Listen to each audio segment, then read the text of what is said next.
mag-fill out ng PhilHealth. So, nag-fill out na lang ako ngayon para hindi na lang tayo tumagal. So, first, dapat meron kayong PhilHealth ID. So, check to. Ito, dapat may PhilHealth ID kayo. Oh, no, wait. Okay. So, kailangan meron kayong PhilHealth ID. And then, kung purpose nyo is updating or amendment, yung last name nyo, first name and middle name. So, for example, ang pangalan nyo is Juana and yung middle name is Ettore at saka yung last name nyo si Cruz. So, si mother's maiden's name. So, ito yung pangalan niya ng pagkadalaga niya. And then your husband's name. So, for example, pangalan ng asawa niyo is si Ricardo, middle name niya si Mirasol, at saka yung last name niya is si Dalisay. So, kailangan nyo din i-fill out ito. Itong birthday, place of birth. So, for example, at kung available yung PhilSys nyo, pwede nyo din ito i-fill out. Pero kung hindi, pwede naman hindi. Kung may teen kayo, pwede nyo din lagyan. And then, sex, syempre, usually female naman yung nagpapa-update na last name. So, and civil status, and citizenship, address nyo. Kung same lang yung mailing address nyo at saka yung permanent address nyo is i-tick nyo lang itong same as above. Tapos, declaration of dependence. So, sa declaration of dependence, ang ilalagay nyo is yung pangalan ng husband nyo. So, kung may baby na kayo, pwede nyo din ilagay dito. So, yung relationship is ilalagay lang natin is spouse. So, sa member, i-update nyo lang din dito kung ano kung employed kayo ng private, government, practitioner, or kung ano man. Dito naman, sa updating amendment, ito yung pinaka-importante. So, ang ititik natin dito is itong change or correction of name and then yung civil status. So, meron namang format. So, ang format is last name, first name, and yung name.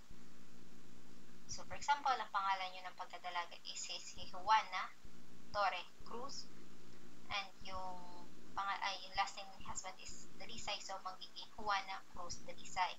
And then, yung change of civil status is ilalagay lang natin to single to married. So, huwag kakalimutan, pumirma over printed name. Pero ang gagamitin nyo pa rin naman dito is yung maiden name. So, nandito naman. Yan. May example din naman. So, sa pag-ibig, madali din. Dapat magdala din kayo ng inyong pag-ibig number dahil kailangan itong i-fill out. And then, take note lang na, okay, bakit naging pula? I-take note lang na dapat naka-all capitalize or kung sa baga naka-caps lang yung inyong paano kayo mag-fill out. So, dito, ang i-take nyo or i-check nyo is change or correction of name and change of marital status. So, dito lang tayo maglalagay sa number 2. So, same thing, yung pangalan natin is Juana Torre Cruz to Juana Cruz Dalisay. And then, yung marital status is from single to married.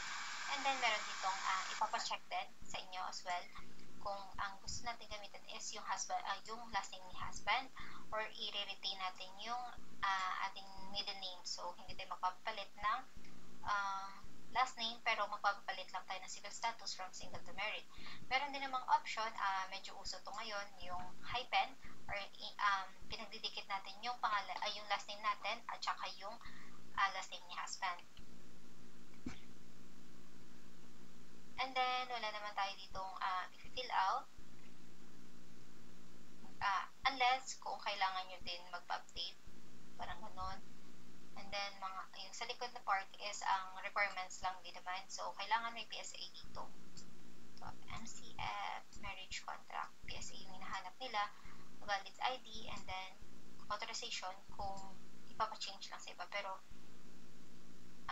from me, pagpunta ko doon is hindi na ako hinanapan nito. Ang hinanap lang sa akin is yung PSA and yung valid ID ko. And ang tricky part is yung SSS. So, huwag kalimutan magdala ng SSS ID, SSS number. Pagpunta ko doon, may mga OJTs naman na nagbibigay ng SSS number. What happened? And then, kung may may UMID kayo, pwede nyo din dito ilagay yung UMID. Sagutin nyo din yung birthday. And kung may PIN kayo, maglagay na lang kayo. Pero kung hindi nyo naman gusto, okay lang. So, dito, kung manonotice nyo sa Pag-ibig and sa PhilHealth, yung ginamit nating name is yung maiden name natin, which is yung Cruz pa yung apelido natin. Pero dito sa may SSS, ang nire-require nila is yung married name mo na kung gagamitin mo yung last name ni husband. So, ilang beses akong umulit kasi hindi ko chinek yung cheat sheet nila or yung kodigo nila.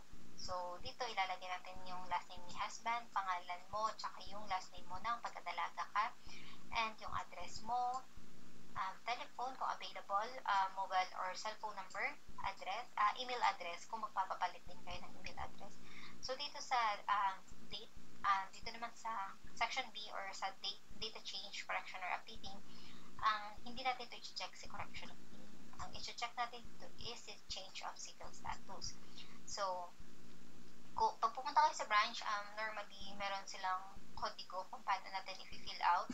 So, ako kasi nilagay ko dito is yung last name ko lang, hindi full. So, meron silang format na dapat yung last name mo ng pagkadalaga ka, and then yung updated to married name. Kung gagamitin pa rin natin yung pangalan ni husband, yung last name ni husband. And then, kung mag-change kayo ng contact information or anything else, pwede nyo naman itong ipa-update as well. Basta sundin nyo lang yung ito. Dapat, ang gagamitin natin dito is yung last name ni husband. Pero dito sa change of civil status, gagamit tayo ng maiden name sa front and then yung to sa last name ni husband. And then, kung dapat i-fill out din natin itong beneficiaries.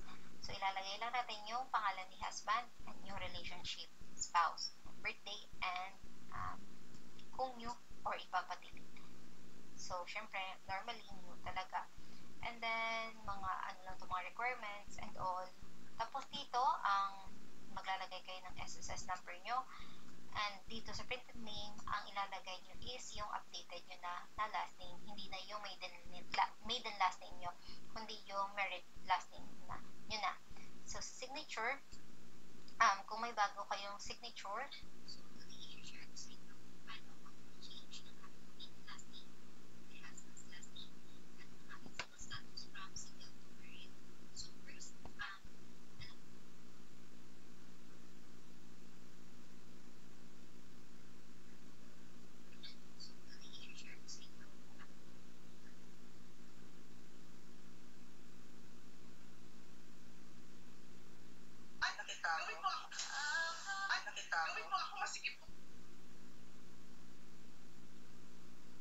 so, naputol ng video.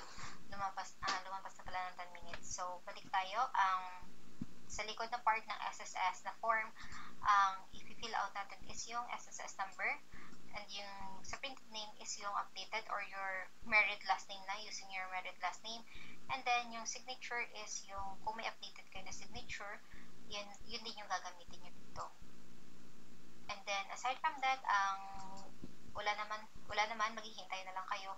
And maybe just make sure na lang na